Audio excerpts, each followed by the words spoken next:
Quiero en esta mañana mm, tener un tema de la palabra del Señor que está aquí basado en lo que dice la carta a los Efesios, capítulo 4.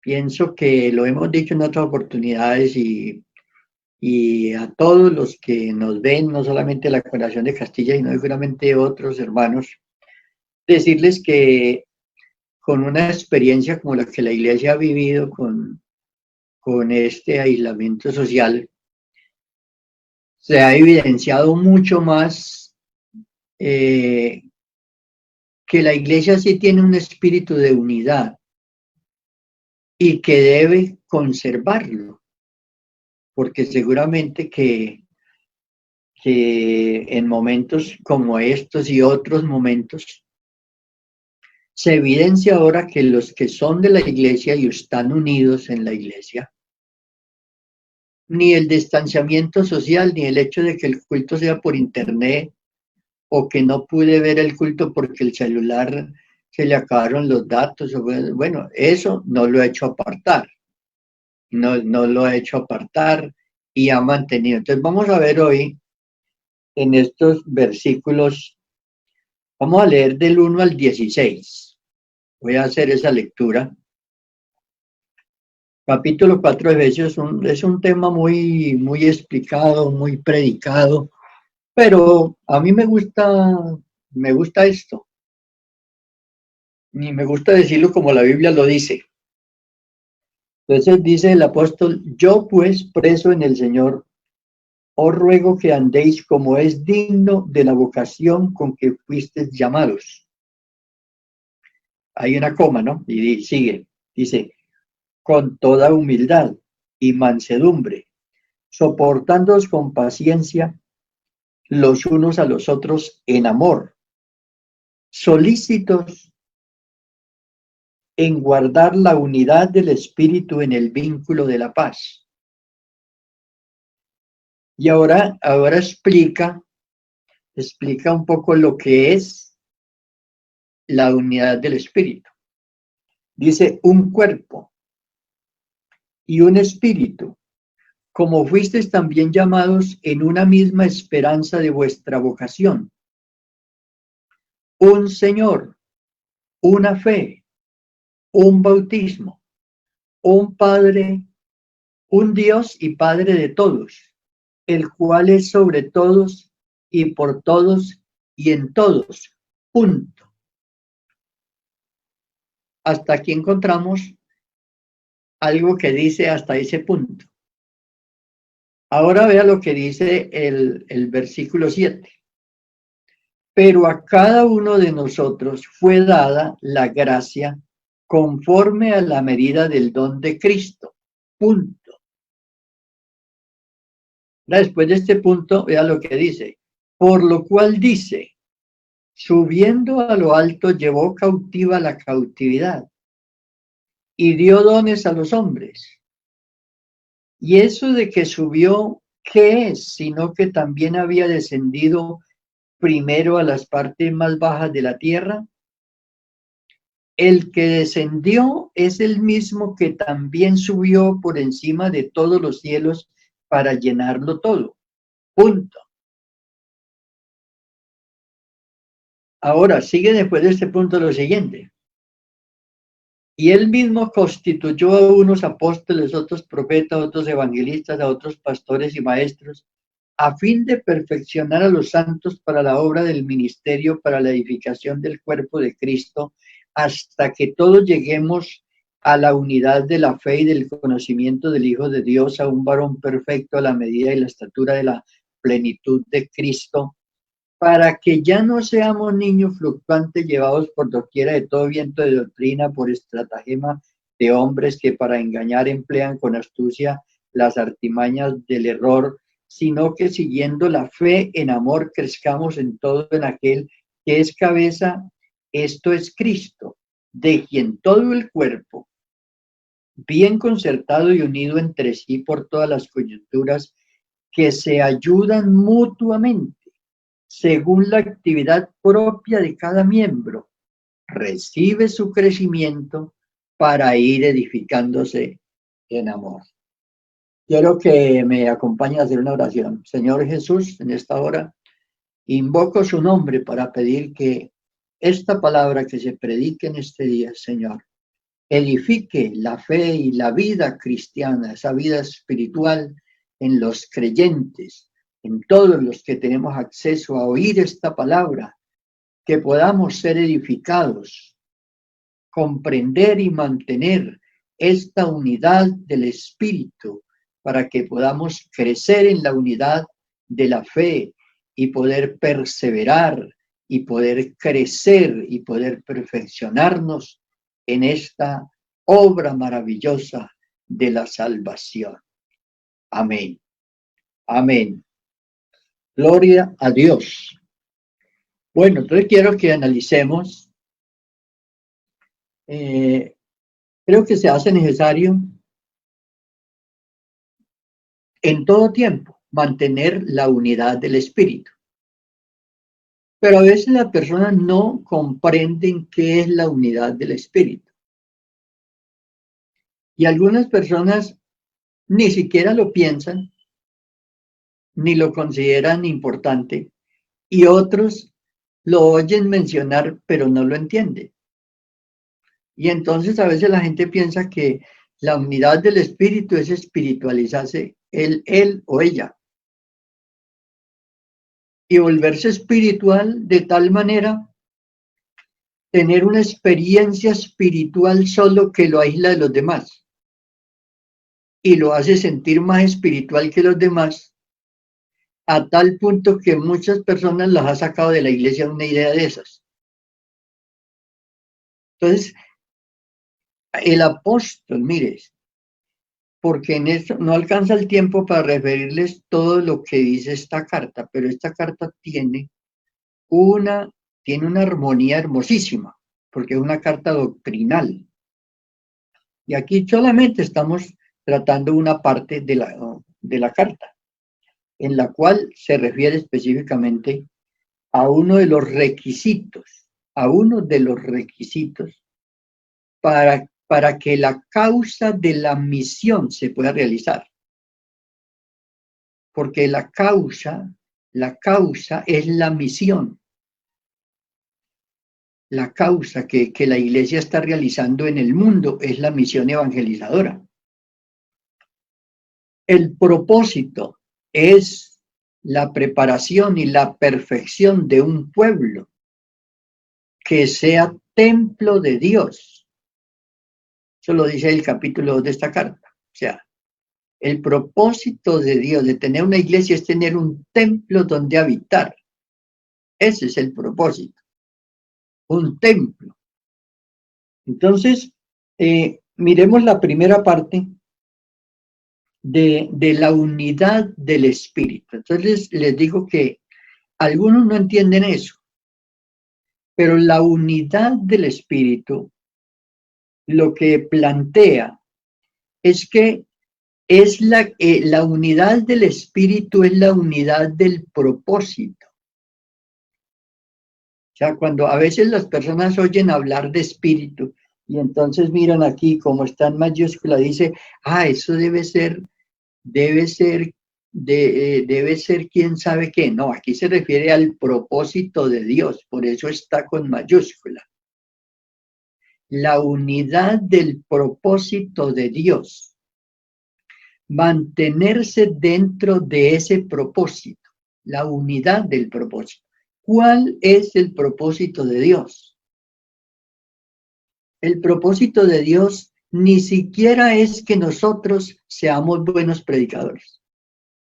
Ese no es el propósito de Dios. O sea, el propósito de Dios es que se haga la tarea, que se cumpla la tarea, de que los inconversos se conviertan al Señor, que los creyentes se santifiquen, se perfeccionen, que crezcan en la vida espiritual y que sirvan al Señor en el desarrollo de la obra. Ese es el propósito de Dios. Dios ni siquiera está interesado en que digan, no, es que ese predicador es una bomba. No, Él no está interesado en bombas. Él está interesado. Cuando escucharon ustedes a Cristo que va a venir por aquí, o Cristo puesto de pie, pues haciendo una bomba? No, nunca. No, estaba, como era la costumbre de los judíos, hasta sentado predicando, pero con una autoridad que la gente admiraba. Porque la autoridad de la palabra es la verdad que hay en ella y el propósito que hay en ella, que se cumpla. Entonces, fíjese usted que comienza el apóstol diciendo que que andéis como es digno. La dignidad, la persona tiene que reconocer esto, el creyente tiene que reconocerlo. O sea, que tiene una dignidad, una dignidad, esa vocación con la que fue llamado tiene una dignidad. Y esa dignidad consiste en humildad, mansedumbre, en amor para soportar al otro, para entender. Entonces, ustedes leen hasta el versículo 6, todas las cosas que conforman esa unidad del Espíritu. La unidad dice un Señor, o sea, una autoridad, una fe, o sea, una sola fe, una sola certeza, un solo propósito que se persigue. Entonces, termina hasta ahí, dice, un Dios y Padre de todos, el cual es sobre todos y por todos y en todos. O sea, no hay forma de que haya algo disperso, sino que todo está en la unidad del Espíritu, la unidad de ese propósito. Entonces, lo que no se mantiene dentro del propósito de Dios, ya no armoniza. Si yo, por ejemplo, les predico a ustedes o cualquiera de ustedes predica y dice, no, yo voy a predicar porque yo quiero ser el mejor predicador. Ya se salió del propósito, porque ese no es el espíritu. O sea, ese no es el propósito. Entonces, digo esto para que todos comprendamos que alguna persona dice, no, yo voy a orar más que los otros para salirme y se resulta saliendo del propósito. Haciendo lo correcto, pero no haciéndolo correctamente, se sale del propósito. Entonces, todo lo que nosotros hacemos tiene un propósito y es la edificación de la iglesia. O sea, yo no puedo tener un propósito aparte que el propósito mío sea uno y el de ustedes sea otro. No, es uno solo. Crecimiento de la iglesia.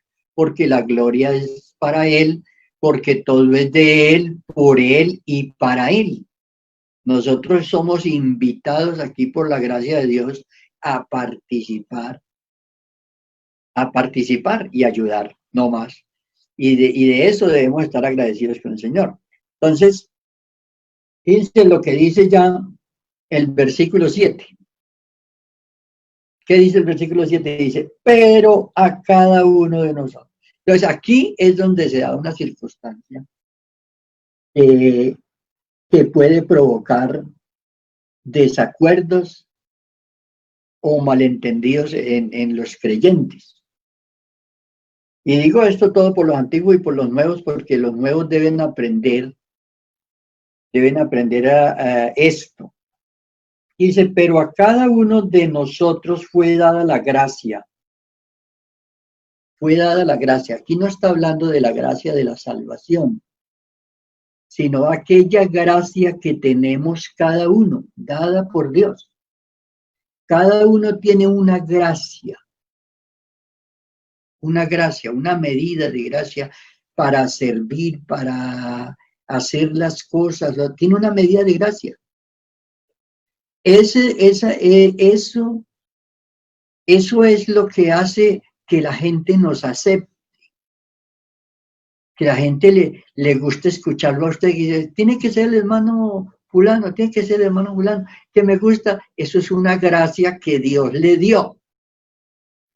Y no todos tienen la misma gracia y la misma medida de gracia. Pero de eso no tiene la culpa nadie. Aquí dice la Biblia, a cada uno fue dada la gracia conforme a la medida del don de Cristo. Entonces, de una vez esto me enseña que yo no puedo pretender ser como el otro, ni el otro puede pretender ser como el otro. Ahora, otra cosa muy importante que nos enseña esto es, porque aquí, en este, pero a cada uno, se va a ver una diversificación de las experiencias. Entonces, las experiencias de un creyente no van a ser las del otro. Las experiencias van a ser diferentes. O sea, las experiencias que va a vivir en su crecimiento son diferentes. ¿Por qué? Porque la gracia, lo que Dios le confirió a esa persona. Hay personas que desde que Dios los llamó a la salvación, desde que los llamó a la salvación, les dio un encargo. Eso es que de una vez les pone un sentir y les hace un llamado a tareas importantísimas, otros a otras tareas. Entonces, esas experiencias, cuando uno no entiende esto de dónde se debe conservar la unidad, porque la unidad es en el espíritu, en el propósito, pero aquí, ya en las experiencias se da una diversidad. Entonces, si uno confunde esto, entonces uno tiene que, ya las personas dicen, no, es que la oración es mejor a la 1 de la mañana. ¿Sí? Porque resulta que ese hermano oró a la 1 de la mañana y el Señor lo escuchó. Entonces, él ya toma como doctrina eso. Y dice, la oración es mejor de noche. Otro llega y dice, no, la oración es mejor después del almuerzo. Entonces comienza de las experiencias, del tiempo que él tiene, de la disponibilidad que él tiene, comienza a hacer una doctrina. Y comienza a meter a todos los hermanos a que todos tienen que hacer lo mismo que hace él o hace ella. No. O sea, entonces, quiero que tengan en cuenta ese, pero a cada uno, vea, pero a cada uno de nosotros fue dada la gracia. O sea, la vida del uno no puede ser la vida del otro. Entonces, tener mucho cuidado con eso de las experiencias, porque la gente que se ha apartado de la iglesia, la gente que inclusive predicadores, pastores, gente que tenía los demás les veíamos algo importante que pudieran realizar y todo eso, no entendieron esto y resultaron entonces ellos haciendo una doctrina de lo que les pasaba a ellos. Yo no puedo hacer una doctrina de lo que me pasa a mí. Yo les puedo contar un testimonio a ustedes. El Señor me sanó a mí a medianoche, sí, una vez me sanó a medianoche a mí. Sí, porque esa fue la hora que yo me arrodillé y esa fue la hora de mi necesidad. Pero otro puede ser al mediodía, otro puede ser por la mañana. Entonces, de esas experiencias no se puede hacer doctrina. Esa ha sido una de las situaciones que ha llevado a algunas personas a salirse, a aislarse de la iglesia y a comenzar a pensar en formar cosas ellos mismos. Entonces, con esto estamos advirtiendo a todos los hermanos, los creyentes, los nuevos que se han bautizado y todo eso, hay una doctrina, hay un orden, ¿sí? Y esa es la unidad del espíritu, la unidad del propósito. Dios quiere perfeccionarlo a usted. Dios quiere salvar al inconverso. Dios quiere que usted crezca espiritualmente. ¿Cómo lo va a hacer crecer? Yo no le puedo decir a Dios cómo lo tiene que hacer. Anoche estaba predicando por allá para una iglesia sobre los dones del Espíritu Santo, y una de las cosas que uno vive sus propias experiencias de crecimiento, sus propias experiencias. A algunos les toca que sufrir el desprecio aún de los mismos hermanos de la iglesia, y no es que los otros hermanos sean malos, sino que Dios permite que eso pase. Dios permite esas cosas dentro, Dios permite que lo desprecien, que esto. Y eso no es nuevo. Por lo que Pablo le dice a Timoteo y le advierte y todo. Yo creo que a Timoteo por joven lo despreciaban. Que decían, no, ese muchacho está muy joven para predicar. O sea, eso puede pasar. Entonces, la recomendación es guardar la unidad del espíritu por encima de esa diversidad que se da en las experiencias que nosotros tenemos. A mí no me preocupa que una persona esté orando a medianoche si el propósito es que los creyentes se perfeccionen y que los inconversos se conviertan. No, no hay ningún problema. Que oro a mediodía, que oro por la noche, que oro por la tarde. Sí, total es que el propósito no sea que ese hermano se espiritualice tanto que a lo último dice, Dios me dijo. Es que yo le oré a Dios y Dios me dijo a mí. Y además de eso tuve un sueño. Y además de eso tuve una visión. Entonces, ¿para dónde cogió? Se salió el propósito porque el Señor no, el propósito no es ese. El propósito no es de subirlo a usted para arriba, para el cielo de una vez, no. El propósito es que usted ayude al crecimiento del otro, ayude a la conversión del otro. Ese es el propósito de Dios, el crecimiento del cuerpo de Cristo todo. Porque qué tal que a usted se le hubiera crecido un dedo, el dedo pequeño más largo que todos los otros.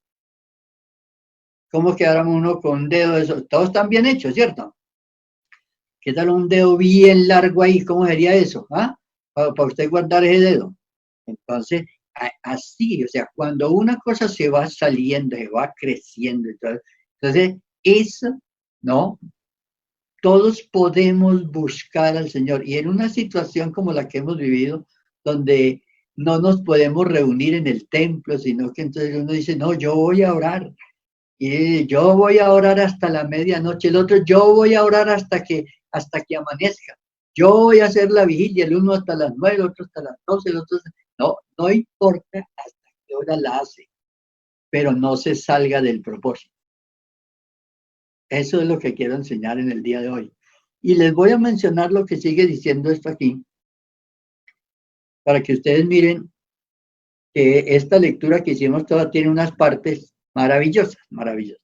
Bueno, entonces, después de haber visto la unidad del Espíritu y ahora la diversidad, porque la gracia, unidos en espíritu, pero con una medida de gracia diferente. Entonces ahora dice, el verso 8, vea, por lo cual es un conector que conecta esto con lo anterior. Por lo cual dice, subiendo a lo alto, llevó cautiva la cautividad y dio dones a los hombres. Pero aclara y dice, y esto de que subió, bueno, ¿por qué resultó arriba? Dice, ¿qué es sino que también había descendido primero a las partes más bajas de la tierra? O sea, el que subió primero había descendido. Ya primero descendió. Y aquí comienza a hablar del liderazgo. Esto ya se refiere al liderazgo que la persona tiene. Entonces dice, aquí uno no resulta arriba. O sea, y el que trate de resultar arriba sin bajar, entonces, ¿qué va a pasar? Se va a caer de por allá.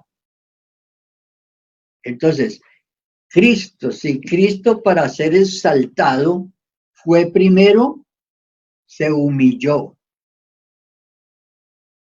Y eso dice ahí en Filipenses capítulo 2, dice que por cuanto se humilló hasta la muerte y muerte de cruz, Dios le exaltó y le dio un nombre. Entonces, hay que tener mucho cuidado con empezar arriba. Que hay gente que a meterse por allá, por arriba, tal cosa, no, de por allá se cae porque no ha subido y no sabe cuánto cuesta subir. Y hemos tenido grandes líderes, hemos perdido grandes líderes en la iglesia porque se subieron por una escalera y se cayeron de por allá.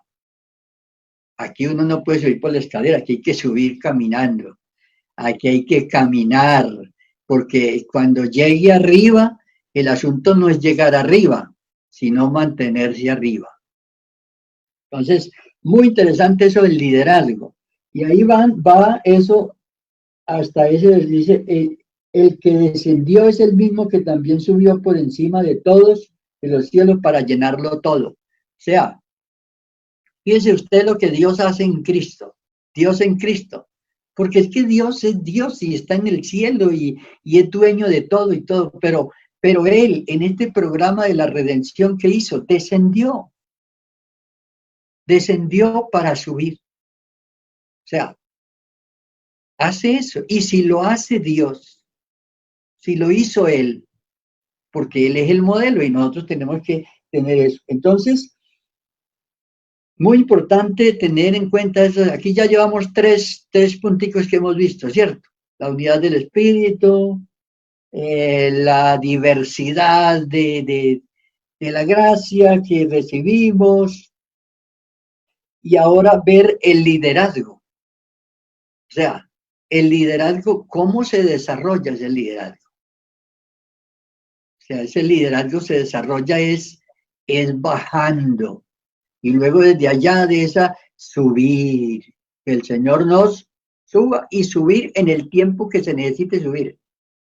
Algunos, mire, hay líderes espirituales que se han muerto porque subieron en ascensor. Entonces, pues le hundieron el botón al ascensor y otro les dijo, sí, suba al ascensor y eche para arriba rapidito. ¿Y qué pasó? Se subió en el ascensor y de por allá no se pudieron mantener allá. Entonces, estas son lecciones maravillosas que hay aquí en la palabra de Dios y que uno las mira ahí porque están escritas y no es ningún misterio encontrarlas. Ahora, el verso 11, vea, donde comienza ya a decir lo que Él hace, por qué lo hace y a lo que nos debe llevar y en lo que nos debe mantener la unidad del Espíritu. Dice, y Él mismo, ¿quién? Ese que subió y bajó, Él. Ahora tiene la autoridad.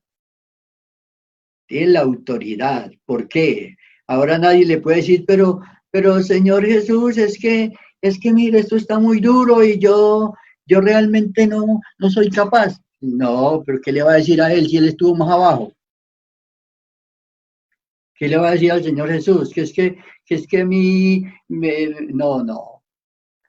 El apóstol le dijo a la iglesia, no habéis padecido hasta la sangre, o sea, ustedes no los han maltratado todavía. Entonces, él, ese que tiene la autoridad, a quien nadie puede cuestionar, ni el diablo puede decir, Señor, pero es que tú allá en el cielo y yo aquí, ¿qué? Vea, usted desde el cielo eso es muy fácil, pues condenarme a mí. No, puede decir nada. ¿Por qué? Porque el Señor descendió aquí, estuvo en un cuerpo y en cuerpo se le presentó ahí, bueno, aquí estoy. Y vino la tentación y en ese cuerpo lo venció. Entonces, por eso el misterio de la piedad tiene eso. Cuando usted lee en Primera Timoteo, dice, llenó todos los requisitos, los llenó. Por eso tiene toda la autoridad.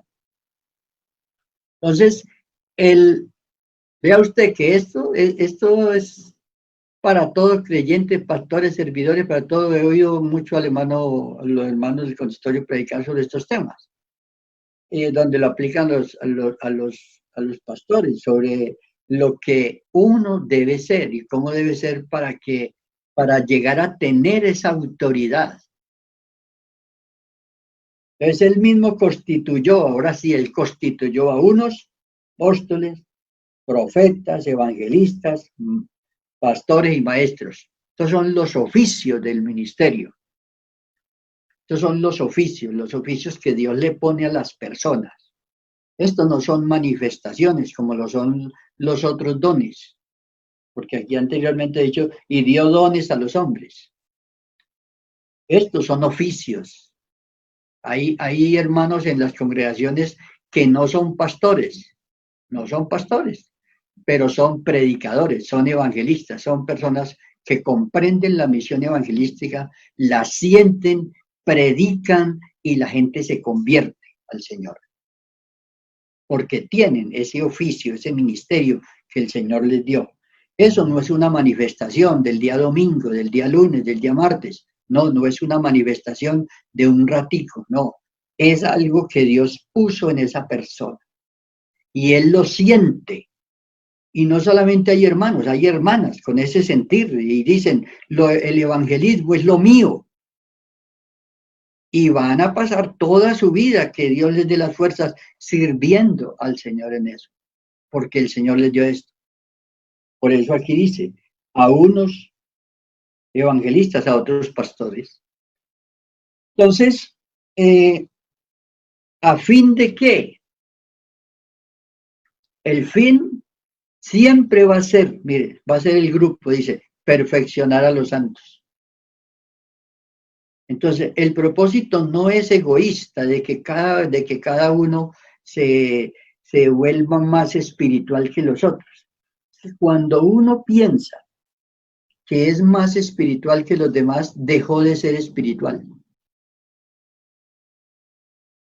Ahora, ninguna experiencia espiritual que usted diga, no, es que yo esta mañana sí yo estuve tan bendecido, no, yo estoy por encima de los demás. No, ya dejo de ser espiritual, porque no es para eso. O sea, uno tiene una ubicación, una posición y una función en el cuerpo de Cristo.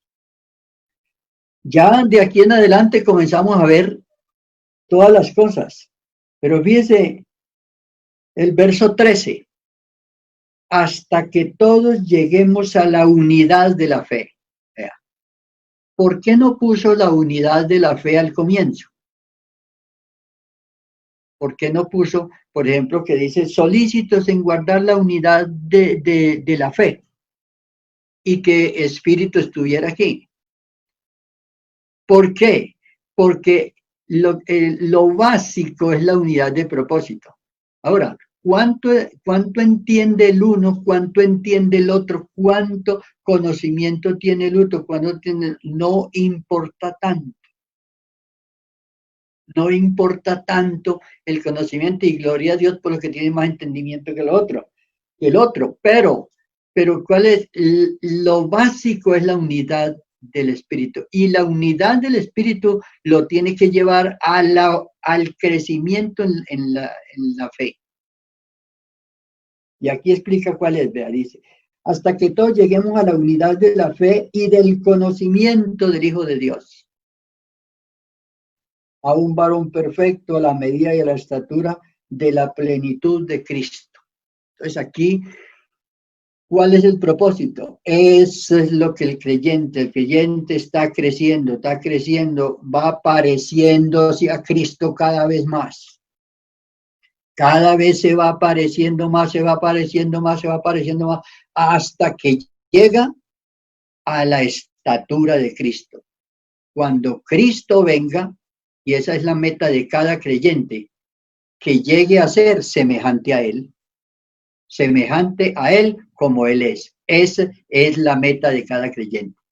No es, por eso el Señor, mire, la Biblia dice en Corintios que el Señor nos ha dado la mente de Cristo. Entonces, cuando una persona no entiende eso, entonces dice, no, yo voy a orar porque Dios a mí me tiene que decir cuándo es el fin, cuándo es el fin de todas las cosas. A mí me tiene que decir porque es que yo amo a Dios y yo hablo con Él y me tiene que decir. Entonces se metió en la voluntad soberana de Dios. Y se mete allá y se enreda y de allá sale desilusionado o sale con una cosa que Dios no le dijo. Entonces se aparta, se sale de la doctrina. No, nosotros tenemos la mente de Cristo. Hasta ahí Dios nos ha concedido para que entendamos a Dios, lo amemos, le sirvamos y Él nos ilumina. Por eso usted se arrodilla a orar y el Señor le hace entender la palabra de Dios. Usted se tiene que levantar a hacer un bosquejito porque el Señor le iluminó. Todo eso, eso es lo que tenemos nosotros. Pero nosotros no podemos meternos por allá a averiguarle a Dios que Él es soberano. Él es soberano. Que inclusive todo lo que dice esta Biblia, lo ha dicho Dios porque nosotros vivimos en las circunstancias humanas. Y aquí está la historia y están las circunstancias en que vivimos y todo esto. Pero Dios es soberano y puede mañana decir, Él puede decir hoy, voy a recoger la iglesia esta tarde y la recoge. O puede decir, me demoro 10 años, 15 años, 20 años, 1000 años. ¿Y quién le dice que no? Y provee todas las cosas. Entonces, por eso a veces quienes se meten mucho en todas estas investigaciones de la escatología y todo, se olvidan un poco de que Dios es soberano. Dios es soberano y yo no puedo meterme en esa voluntad soberana del Señor. Aquí está escrito en signos, en muchas cosas que se escribieron, en todo lo que es la semiótica, todas muchas cosas que se usaron para escribir. La semiótica es todos esos signos y comparaciones y todo que la Biblia tiene. Está también la apocalíptica, que es una forma de entender de que termina una cosa y comienza otra. Y está todo lo que tiene que ver con los eventos futuros. ¿Pero qué hago yo? Yo me guardo en la unidad del Espíritu. Aquí en la iglesia, ahí me estoy en la iglesia sirviéndole al Señor, trabajando y tal. Y bueno, y cuando Él recoja la iglesia, me voy con la iglesia. Entonces, pero si uno comienza a pensar que no, que esto ya es el fin y que tal cosa y que quién sabe que el Señor quiere ir a hacer y que qué irá a hacer y que yo tengo que saber qué es lo que el Señor va a hacer.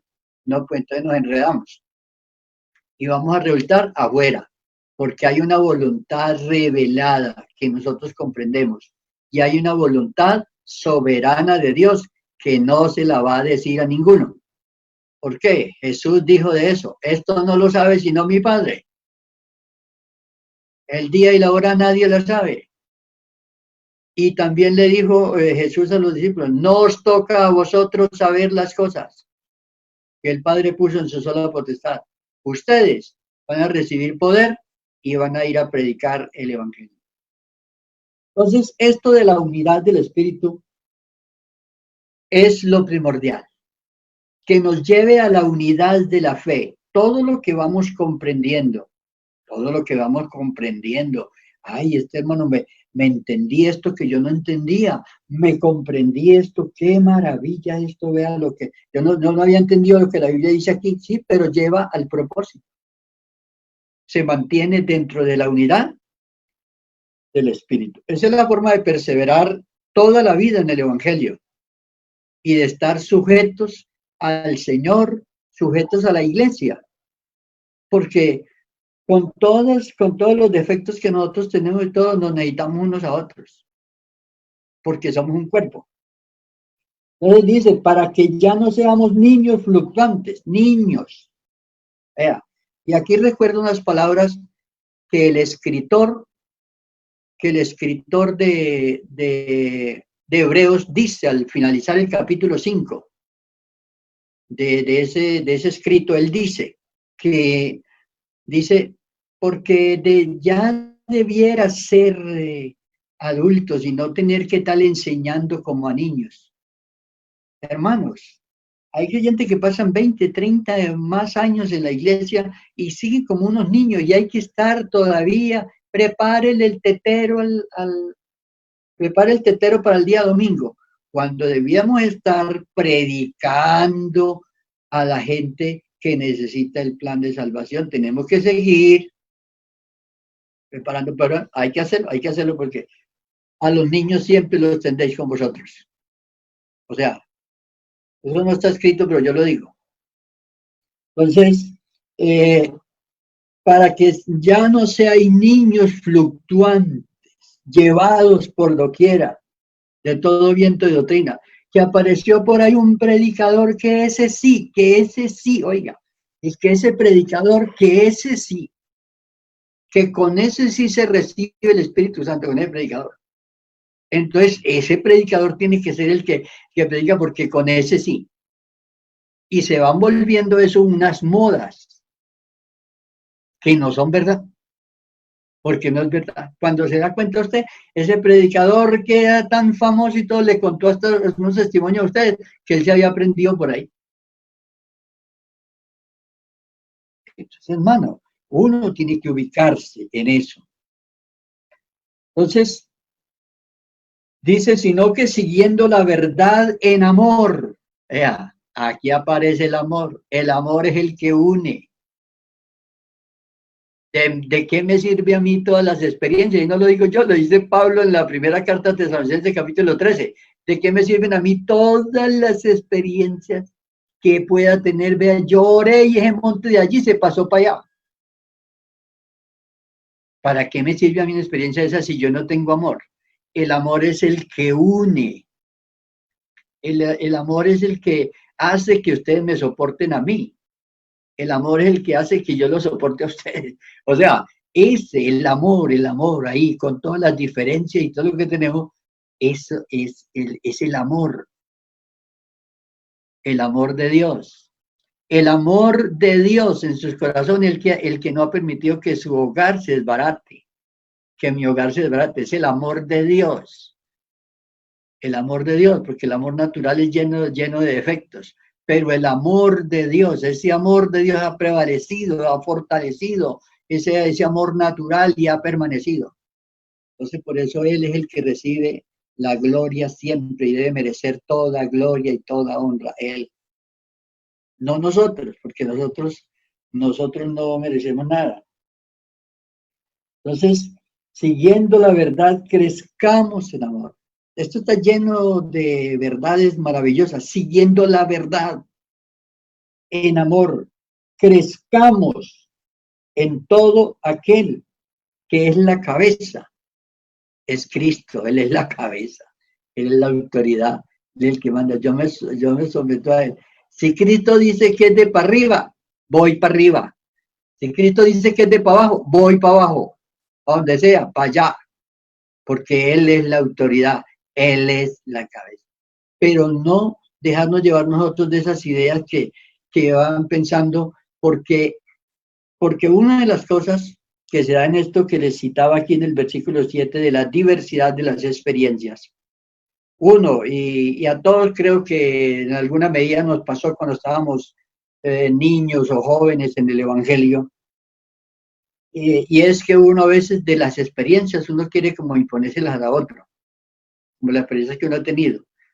A medida que pasan los años uno comprende y dice, Dios se está tratando, y a veces por eso en la evangelización, a veces una persona llega al camino del Señor y entra y tiene algunas pruebas y algunas dificultades, y algunos me tocaba que atender hermanos, por ejemplo, le dice, hermano, pero es que yo después de que me bauticé antes me ha ido como peor. No, nosotros oramos y esperamos en Dios, no es que le esté yendo peor. Hay veces que Dios lo pasa a uno al tablero y dice, vamos a hacer una leccioncita. Vamos a hacer una leccioncita aquí, vamos a hacer una tareita aquí. Son tareitas para crecer espiritualmente. Tareitas para uno crecer espiritualmente y poder tener ese crecimiento. Porque uno Imagine usted que el Señor dice, bueno, no, porque usted se bautizó, le voy a dar 500 millones, 1.000 millones a usted, pues, porque usted se bautizó y usted va a vivir bien bueno y todo eso. Usted dice, no, yo 500 millones, ni vuelvo a la iglesia. Pero mejor el Señor lo pone a hacer una tareita. Entonces, mis amados hermanos, guardemos la unidad del Espíritu en el vínculo de la paz. Y esa unidad del Espíritu no la confundamos con la diversidad, porque fíjese usted que hay unidad del Espíritu, pero hay una diversidad en la gracia. Que yo tengo que respetar a aquella hermana, me dice, hermano, no es que yo quisiera hacer un ayuno de 3 días. Hermana, bien pueda. Un ayuno de 10 días. Creo que ha habido gente que ha hecho hasta de 40. El otro dice, hermano, es que yo sufro de diabetes, yo ni puedo, hermano, no puedo ni medio día. No pasa nada. ¿Por qué? Porque dice que lo que hacemos, lo hacemos para el Señor. Entonces, el que hace esto, el que hace lo otro, el que hace lo otro, todo. No quiero decir que no se pueda hacer, sino que lo mantengamos dentro del locker, de ahí, donde debe estar ubicadito, que es la unidad del Espíritu.